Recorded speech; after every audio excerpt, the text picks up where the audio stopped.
Tamil news நேயர்களுக்கு அன்பு வணக்கம். இன்றைய சிறப்பு நேர்காணலில் நம்மோடு இணைந்திருக்கும் சிறப்பு விருந்தினர் மருத்துவர் மற்றும் அரசியல் விமர்சகர் டாக்டர் காந்தராஜ் சார். சார் வணக்கம். சார், நேற்றைய தினம் சென்னை உயர்நீதிமன்றத்தினுடைய மதுரை கிளை ஒரு அதிரடியான உத்தரவுகள், கடுமையான விஜய் மீது சாடுதல், அதே போல அந்த தாவேகா கட்சி மீது சாடல், கூடவே சேர்ந்து காவல்துறை மீதும் கடுமையான சாடல். ஏன் நீங்க வந்து உரிய வழக்கு பதிவு செய்யல, உரிய நஷ்டஈடு வந்து என்னென்னலாம் இழப்பு ஏற்பட்டுச்சுன்னு கணக்கீடு பண்ணல, அந்த பேருந்தே நீங்க வந்து பறிமுதல் செஞ்சிருக்கணுமே, ஏன் இவ்வளவு நீங்க விட்டு வச்சிருக்கீங்க, ஒவ்வொன்றுத்துக்கும் நாங்க உத்தரவு போடணுமா அப்படின்ற மாதிரி காவல்துறைக்கு ஒரு பக்கம் சாடல், விஜய் மீது சாடல்.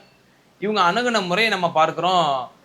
வெளியே வந்து மக்கள் மத்தியில திமுக காவல்துறை தான் கைவிட்டுச்சு, செந்தில் பாலாஜி தான் இதுல வந்து பிளான் பண்ணி இப்படி பண்ணாரு அப்படின்னு நம்ம மக்கள் மத்தியில ஒரு விஷயத்தை விதைச்சிட்டு, நீதிமன்றத்துல இல்ல இல்ல இது வந்து ஒரு விபத்தா நடந்துருச்சு அப்படின்னு சொன்ன விவகாரம், இந்த ஓவராலா இது எப்படி பாக்குறீங்க? மக்கள் மத்தியிலங்கிறத நான் ஒத்துக்க மாட்டேன். ஒரு குறிப்பிட்ட கூட்டம் அது மாதிரி சொல்லுது. எங்களுக்கு வர்ற பதிவெல்லாம் வேற மாதிரி இருக்கு. அவங்க துறையை சேர்ந்தவங்க சுசித்ரா போன்ற பெண்கள் எல்லாமே வந்து விஜயத்தான் கண்ணாபின்னான்னு பேசுறாங்க. அவங்க திரைத்துறையை சேர்ந்தவங்கள விஜய்க்கு எகெயின்ஸ்டாக தான் பேசுறாங்க. மக்கள் மத்தியில் நீங்கள் சொல்றதை வாபஸ் வாங்கிக்க. மக்களில் ஒரு பகுதி, ஒரு அந்த கரூர் பொது வெளியில ஒரு சில பேர் இதை பேசுறாங்கன்னு சொல்லுவோம். பொதுவாக வந்து விஜய் மேலே நான் ஏற்கனவே மற்ற சேனலுக்கு சொன்னதான் சொல்கிறேன். அவர் அரசியலுக்கு தெரியாதவர். நீங்கள் நல்லா பார்த்தீங்கன்னா, ஜெயலலிதாங்கிற ஒரு மாநில முதல்வர் ஒரு மிரட்ட உடனே அவங்க அப்பாவை கூப்பிட்டு உனக்கு எனக்கு சம்மந்தமே இல்லை அப்படின்னு சொல்லிட்டு கட்சியெல்லாம் நிறுத்திவிட்டு போயிட்டு வரும். ஒரு மாநில முதல்வருக்கே பயந்தவர் இன்னைக்கு அமித்ஷாங்கிற உள்துறை அமைச்சருக்கு பிடியில் சிக்கிக்கிட்டு இருக்காரு. அதனுடைய விளைவு தான் அவருக்கு விருப்பம் இல்லாமல் இன்றைக்கி அரசியல் நடத்திக்கிட்டு இருக்காரு. வேறு வழி இல்லை.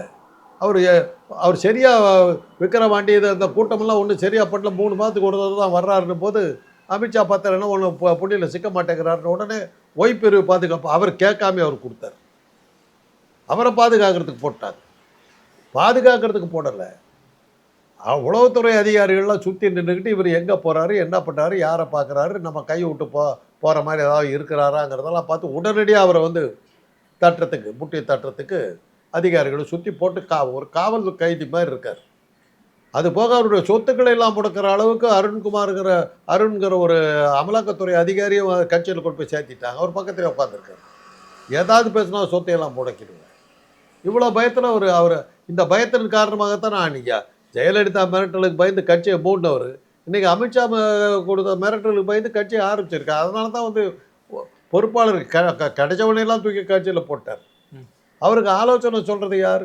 அவர் இணை செயலாளர் யார்? நிர்மல்குமார், ஆர்எஸ்எஸ்ஸை சேர்ந்தவர்.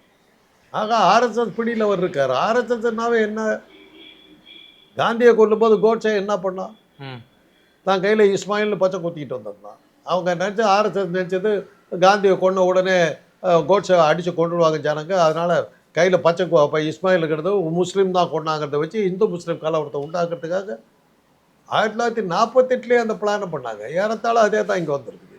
பாருங்கள், இப்போ வந்து ஒரு நடத்தியாச்சு, 41 பேரை கொண்டாச்சு. ஸ்டாலின் தான் அதுக்கு காரணம்னு திருப்பி அறிக்கை கொடுத்து மக்கள் மத்தியில் இப்போ நீங்களே சொல்கிறீங்க, மக்கள் பேசிக்க இது அதுதான் அவங்க பண்ணுறது. 48ஆம் வருஷம் ட்ரை பண்ணுது. பழசு, ரொம்ப பழசு. விஜயை பயன்படுத்தி 41 பேரை கொண்டதுக்கு அது எந்த அனுதாபம் தெரிவிக்கல. அவங்க எப்படிப்பட்ட ஆளுங்க? ஒரு ஆர்எஸ்எஸ் நூற்றாண்டு விழா நடக்குதுங்க. ஆமாம். அதுக்கு மோடி வந்து கோட்சே படத்தை வச்சுக்கிட்டு இது பண்ணுறாரு. ஆமாம். ஆக மகாத்மான்னு சொல்லி உலகமே போற்றப்பட்ட ஒருத்தரை கொண்டவங்களை, அந்த கொண்டவன் தான் மகாத்மான்னு சொல்கிற கூட்டத்துக்கிட்ட விஜய் மாட்டிக்கிட்டு இருக்காரு. பரிதாபப்படுற எப்படியா தைரியமாக இரு, உன்னை எப்படி காப்பாற்றுவாங்க. உண்மையை சொல்ல போனால் அவருடைய ரசிகர்கள் பாஜக பிடியிலிருந்து விஜயை காப்பாற்றுவதற்கு முயற்சி எடுக்கணும். இப்படி ஒரு கொலகார பட்டத்தை அவர் தலையில் கட்டி விட்டுருக்காங்க.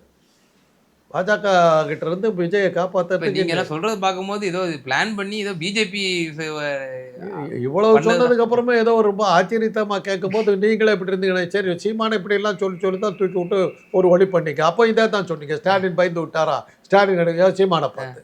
இப்போ என்ன சொல்றீங்க, விஜய் பார்த்து. யார் வந்தாலும் ஏங்க ஸ்டாலின் நடக்கணும்? எனக்கு ஒன்றும் புரியலையே. சீமான் என்னவோ பார்த்து எலெக்ஷனில் எல்லா எலெக்ஷன்லையும் ஜெயிச்சு ஒரு எலெக்ஷனில் கூட டெபாசிட் வாங்காத ஒரு ஆள் அவரை கிட்ட நடக்குனார். நீங்கள் எலெக்ஷனில் நிற்காத விஜயை பார்த்து ஸ்டாலின் நடுங்க. ஸ்டாலின் நடுங்கிறதுக்கு எதுக்கு இவ்வளோ கஷ்டப்படுறீங்க? ஏன்னா அமித்ஷா கண்ணில் விரல விட்டு ஆட்டுறாரு. அதுதான் காரணம். எல்லாமே இப்போ ராகுல் காந்தி ஒரு பக்கம் குடையிறாருனாக்கா ஸ்டாலின் ஒரு பக்கம் குடையிறாரு. இந்த ரெண்டு குடைச்சல அவங்களால தாங்கிக்க முடியல. சாமதான பேதத்தாண்ட எல்லாத்தையும் பயன்படுத்துகிறாங்க. இன்றைக்கி அநியாயமாக 41 உயிரை உங்களுடைய எலெக்ஷனுக்காக ஒழிச்சு கட்டிவிட்டீங்கல்ல. பகல்காமில் ஒரு 25 பேர் 50 பேரை ஒரு தீவிரவாத தாக்குதல் பண்ணீங்க. இப்போ இதை இங்கே ஒரு 41 பேரை தீர்த்துவிட்டு ஸ்டாலின் தான் காரணம். ஒரே டெக்னிக் தான். சாகிறது மக்கள். ஆட்சி அதிகாரம் வேணுங்கிறதுக்கு யாருக்காக ஆட்சிக்கு வர்றோமோ அந்த மக்களையே கொண்டுட்டு ஆட்சிக்கு வர்ற ஆட்களாக இருக்கீங்கிறீங்க. அவ்வளோதான் நம்ம சொல்ல முடியும். மக்கள் தான் புரிஞ்சுக்கணும்.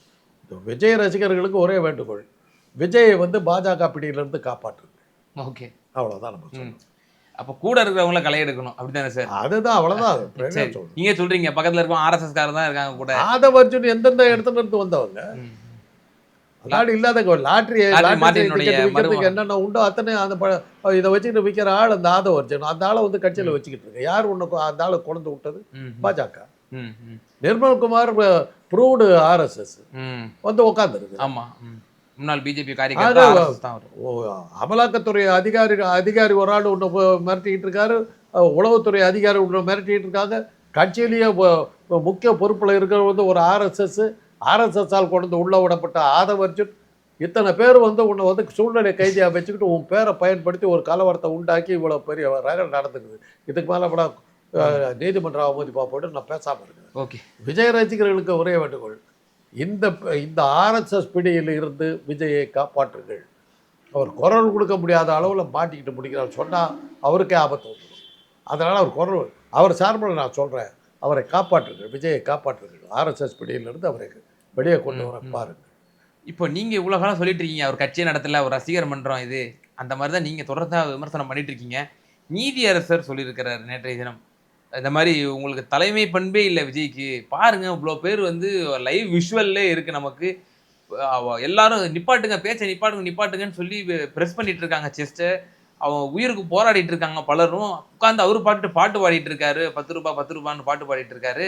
ஒரு பொறுப்புணர்வே இல்லை. நீங்களாம் ஒரு தலைவரா, இது என்ன கட்சி அப்படிங்கிற அளவுக்கு நீதியரசர் பயங்கரமா ஸ்லாம் பண்ணி இருக்கிறாரு. ஸோ சாமானியர்கள் உங்களை போன்ற அரசியல் விமர்சகர்கள் பேசுறதை விட நீதியரசர் சொல்றதுங்கிறது கூடுதல் வலு சேர்க்கும் விதமா அந்த கூற்று என்பது ஆகிறது. இது என்ன உணர்த்துது? அதை தான் நான் சொன்னதுக்கு அதான் அவருக்கு தெரியாதுங்க. இந்த இடத்துல என்ன பண்ணுன்னு தெரியாது அவருக்கு. வந்துட்டாரு, கூட்டத்தை கொண்டு விட்டுட்டாங்க. ஒரு வார்த்தை. ஆனால் அந்த இடத்துல அவர் இறங்கி போயிருந்தா அந்த கூட்டம் ஃப்ரெண்ட்ஸிட் மாப்பும்பாங்க. உணர்ச்சி வசப்பட்டு நிற்கிற ஒரு கூட்டத்தில் அதப்பா அந்த அந்த ஒரு ஆள் மயக்கப்பட்டு விழுந்த இடத்துல இவர் கண்டினியூஸாக பேசிக்கிட்டு இருந்தாலும் செருப்படுத்த அடித்தாங்க. உடனே அது செந்தில் பாலாஜியை பற்றி பேசும்போது செருப்படுத்த அடிச்சதை சொல்லி கதை பேசுகிறாங்க. ஆமாம், அதுதான் இஸ்மாயில் பச்சை குத்திக்கிட்ட கூட்டம். அவங்களுக்கு இதெல்லாம் தெரியும். அப்படியே அந்த ட்ரைனிங்லேயே வந்தவங்க. உடனே மணிப்பூருக்கு போகலை, கும்பமேளாவில் 1000 பேர் சத்தான் போகலை, ஒரு சாமியார் கூட்டத்தை நடத்தும் போது 300 பேர் சத்தாங்க போகலை, பெங்களூரில் கிரிக்கெட் இதில் அங்கே போகலை, அங்கே போகலை. இங்கே உடனே வர்றாங்கன்னு என்ன அர்த்தம்? இங்கே பிஜேபி ரெடியாக இருந்திருக்காங்க. ஃபோன் பண்ணி கேட்டுக்கிட்டு இருக்காங்க, என்ன ஆயிடுச்சான்னு கேட்டிருப்பாங்கன்னு நினைக்கிறேன். இதுக்கு கைப்புண்ணுக்கு கண்ணாடி தேவையில்லை. இதனுடைய பின்னணியில் இருக்கிறது பூரா RSS குரூப். அவ்வளோதான். ஆனால் இதில் நம்ம மக்களும் புரிஞ்சுக்கணும். ஒரு நடிகனுக்கு என்னத்துக்கு நீ இப்படி அலைஞ்சிக்கிட்டு ஓடுற? இப்போது அந்த சின்ன அந்த ஒரு 25-30 வயசு பொண்ணு ஒரு பொண்ணு செத்து போனதை போட்டிருக்காங்க. 2 பசங்களோட செத்து போயிருக்கு. அப்படி என்ன உனக்கு வேறிய ஒரு நடிகனை பார்க்கணும்? ஜெயகாந்த் அந்த காலத்தில் எழுதினாருக்கு ஒரு புக்கு, சினிமாவுக்கு போன சித்தாளு. எப்படி நம்ம பெண்கள்லாம் சினிமா கவர்ச்சியில் மயங்கி கிடக்கிறாங்கன்னு எழுதினார். கடுமையான கட்டணத்துக்கு ஆளாச்சு. அது உண்மைன்னு ப்ரூவ் ஆகிப்போச்சு. ஒரு நடிகனை பார்க்கறதுக்கு நீ அப்படி போகணுமா? கோட்டில் இருக்கிற குழந்தையெல்லாம் தூக்கிட்டு அப்படி என்ன வேறு உனக்கு? தாய் குளம் திருந்தணும். இப்போ நீதியரசர் என்ன கேட்குறாரு, ஏற்பாட்டாளர்கள் மீது நீங்க என்ன கருணை செலுத்துறீங்களா? அப்படிதான் எங்களுக்கு தோணுது. அதே போல சட்டம் எல்லாருக்கும் சமம். அத முதல்ல நீங்க மனதில் வைங்கன்னு சொல்லி காவல்துறைய வந்து எச்சரிக்கிறாரு. ஏன் விஜய் மீது வழக்கு பதிவு செய்யவில்லை? என்கிற ஒரு கேள்வி தான் அழுத்தம் திருத்தமா நேற்றைய தினம் நீதியரசர் கேட்டிருக்காங்க. நானும் அதான் கேட்குறேன். ம். புஷ்பாங்கிற படத்தில் இறந்தபோது அந்த அல்லு அர்ஜுனை உடனே கைது பண்ணிட்டாங்க. ஒரே ஒரு சிறுவர் மரணித்தாரு. அதனால ரேவந்த் ரெட்டி முதலமைச்சரா இருந்தபோது ஒருத்தர் தான் ஒருத்தர் தான் ஒரே அதுக்கே கைது பண்ணிட்டாங்க. இங்கே 41 பேர் இறந்தவர்கள்லாம் பார்த்தீங்கன்னா எல்லாமே 10 சிறுவர்கள், எல்லாம் சிறுவர்கள், பெண்கள், பெண்கள், முதிய அஹ் கர்ப்ப இது அந்த பிரெக்னன்ட் லேடிஸ். ரோடு பக்கம் போனவங்களாம் மாட்டிட்டு வச்சுட்டு போயிருக்காங்க. இதெல்லாம் வந்து நம்ம பேசுறது அர்த்தமே இல்லை.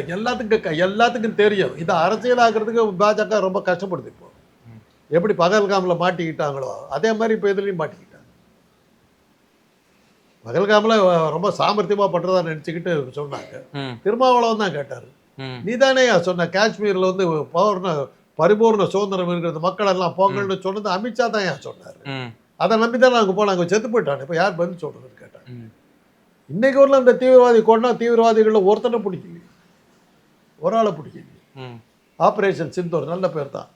இந்திய மக்களுடைய பெண்களுடைய பொட்டுகளை அடித்த தீவிரவாத தாக்குதல். தீவிரவாதங்கிற பேரில் நீ நடத்தின தாக்குதல். உன்னுடைய இந்துத்துவ கடைப்பிடிச்ச பெண்களுடைய இதை குங்குமத்தை அடித்த பண்ணி, அவ்வளோதான் சொல்லுவேன். இப்போ அது தொடர்ந்து தான் வைக்கப்படுது. ஏன் விஜய் மீது வழக்கு பதிவு செய்யப்படாது? அது நானும் அந்த கேள்வி நிச்சயமா ஏன் அப்போ இதுல வந்து இன்னும் 2 காரணங்கள் சொல்லப்படுது. விஜயை வந்து பாஜகவோடு நெருக்கம் காட்டிவிடக் கூடாது, அரசியல் காரணங்கள் கூறப்படுகிறது. 1. 2வது, பாஜக, அதிமுக, தாவேக ஆகிய ஒரு கூட்டணி வந்து அமைஞ்சக்கூடாது. அதுக்கு ஒரு முன்னோட்டமாகத்தான் வந்து அமைதி காக்கிறார் திரு ஸ்டாலின் அவர்கள். கூட்டணி கணக்கு இருக்கு, அரசியல் கணக்கு இருக்கு அப்படின்ற ஒரு விஷயம் சொல்லப்படுது. அப்படி இருக்க இப்போ இந்த மேலே கேஸ் போடாதனால இந்த கூட்டணி அமைகிறது தடுத்துட முடியுமா? இந்த கூட்டணி தான் முதல்ல அமைஞ்சு போச்சு. நான் முதல்ல இருந்தே சொல்லிட்டு இருக்கேன், தாவேக்காங்கிறது வந்து பாஜகவுடைய பி டீம் தான் அப்படின்னு சொல்லியிருக்கேன். அவர் கேட்காம வந்து அவருக்கு ஓய்பிரிவு பாதுகாப்பு போடுறாங்க. அவருக்கு எலெக்ஷன் எதுலேயுமே நிற்கலை. தேர்தல் ஆணையம் அங்கீகாரம் கொடுக்குது. இந்த சம்பவத்துக்கு அப்புறமா கொடுத்தாங்க. சம்பவத்துக்கு முன்னே அப்பவே தெரியுது இல்லை, அவங்க கூட்டணி இல்லை, அவர்கிட்ட பிணைய கைதியாக அவர் இருக்கார். மறுபடியும் சொல்கிறேன், விஜய் ரசிகர்கள் நீங்கள் தயவு செய்து விஜயை காப்பாற்றுங்கள். ஆர்எஸ்எஸ் பிடியிலேருந்து விஜயை காப்பாற்றுங்கள். அவர் பணைய கைதியாக இருக்கிறார், காப்பாற்றுங்க. அவரால் சுயமாக எதுவுமே செய்ய முடியல. சொல்லி கொடுத்தவர் சொல்கிறதா. அவங்க எழுதி கொடுக்குற அறிக்கையை படிச்சுட்டு அதன் விளைவில் அவருக்கு அவர் பேர் இன்னும் கூட்டிச்சவர் ஆகும். ஓகே, நீங்கள் உண்மையான ரசிகர்களாக இருந்தாக்கா பாஜகவின் பிடியிலிருந்து விஜயை காப்பாற்றுவதற்கு நீங்கள் முயற்சி எடுக்க வேண்டும். அதுதான் நான் விஜய் சார்பில். இப்போ நேற்று தினம் இந்த உத்தரவை பிறப்பித்திருந்தார் மாண்புமிகு மதுரை கிளை நீதியரசர் திரு செந்தில்குமார் அவர்கள். கடுமையான உத்தரவுகள் பிறப்பித்திருந்தார்.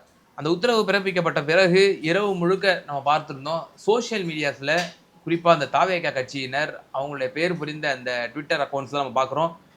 துவேச பேச்சுக்கள், பல நீதியரசருக்கே வந்து ஒரு த்ரெட்டன் விடுற மாதிரி, நீதியரசருக்கே வந்து ஒரு பழிச்சொல் சொல்வது மாதிரி, அவர் ஒரு திமுக ஆதரவாளர் மாதிரி, இன்னும் வாயினால சொல்ல முடியாது அந்த மாதிரியான வார்த்தைகள்லாம் வந்து நீதியரசரை பழிக்கக்கூடிய ஒரு செயல்கள் இருக்கு இல்லையா? நீங்கள் உங்களுக்கு அப்ஜெக்ஷன் இருந்துச்சுன்னா உச்சநீதிமன்றத்துக்கு நீங்கள் போகலாம், அதுக்கு சட்டம் உங்களுக்கு வழிவகுக்குது. ஆனால் இந்த மாதிரி ஒரு இடி செயலை வந்து நீங்கள் எப்படி பார்க்குறீங்க சார்? அவங்களுக்கு தெரியாதுங்க, இதெல்லாம் அவங்களா வெளியிடுறாங்க. எங்கிருந்தோ ஏவி விட்டான் கிளியை, அது என் தலையில் போட்டதடி பழியை. எய்தவன் எங்க இருக்கிறது? இவங்கெல்லாம் அம்புகள். இவங்க பேர் அந்த அறிக்கைகள்லாம் வந்துட்டு, இதெல்லாம் நான் தான் சொல்றேனே, ஏற்கனவே திட்டமிடப்பட்டு ரெடியா வச்சுக்கிட்டு இருந்த அறிக்கைகள் அடுத்த செகண்ட் வருது எல்லாமே. ஓ, அப்ப மேல இருந்து உத்தரவு வருது, நீங்க டெல்லியில இருந்து எல்லாம் ரெடி பண்ணி வச்சுக்கிட்டு வந்திருக்காங்க. கேள்வி என்னன்னா, கரூருக்கு நீ போன அன்னைக்கு நீ போயிருக்க வேண்டிய இடம் சேலம். சேலத்தில் தான் நீ மீட்டிங் வச்ச, அதை கேன்சல் பண்ணிட்டு ஏன் கரூருக்கு வந்த? இதை வச்சு செந்தில் பாலாஜி எப்படி உள்ள தள்ளிடலாம் அப்படிங்கிறதுக்காக நீ பிஜேபி போட்ட பிளானில் நீ விக்டிம் ஆகிட்ட. பாவம், சூழ்நிலையால் கைதியாக்கப்பட்ட ஆள். ஓகே, அந்த அறிக்கையாவது நீ படிச்சிருக்கணும், உங்கள் அப்பா கிட்ட காட்டியிருக்கலாம். அவர் ஒரு அரசியல்வாதியாக இருந்தவர். இது மாதிரி பண்ணால் இதெல்லாம் வருது, யாருக்கிட்டையும் கேட்கல, கொடுத்தது அப்படியே படித்தேன். உனக்கு அதுவே பெரிய பேக் ஃபயர் ஆச்சு. இன்றைக்கி என்ன மக்கள் என்ன சொல்கிறாங்க? ஸ்டாலினை நீங்கள் பழுவாங்கிறத பற்றி எங்களுக்கு ஆட்சேபம் இல்லைங்க. ஸ்டாலினை ஒழிச்சு கட்டுங்க வேண்டாங்களா, அதுக்காக எங்களையே அங்கே கொள்றீங்கிறதா விஜய் பார்த்து கேட்குறாங்க. அதைத்தான் நீதிமன்றமும் கேட்குது. உன்னுடைய அரசியல் வாழ்வுக்காக மக்களை ஏன் கொள்ற அப்படிங்கிறத அவன் நீதிமன்றம் கேட்குது.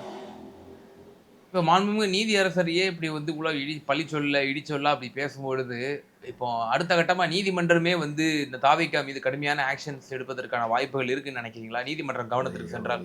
ஜாமீனை முன்ஜாமீனை ரத்து பண்ணியிருக்காங்க. ஆமா. இனிமே கைது பண்றதுல என்ன கஷ்டம் இருக்குது? ம். இல்ல யாருமே நீதியரசர் இப்படி த்ரெட்டன் பண்ணியோ இப்படிலாம் பேச மாட்டாங்க. எல்லாம் பண்ணியிருக்காங்க. ம். எல்லாம் பண்ணியிருக்காங்க. ம். தேர்தல் ஆணையரை பத்தி நீதிமன்றம் நான் சும்மாவா விட்டுச்சு?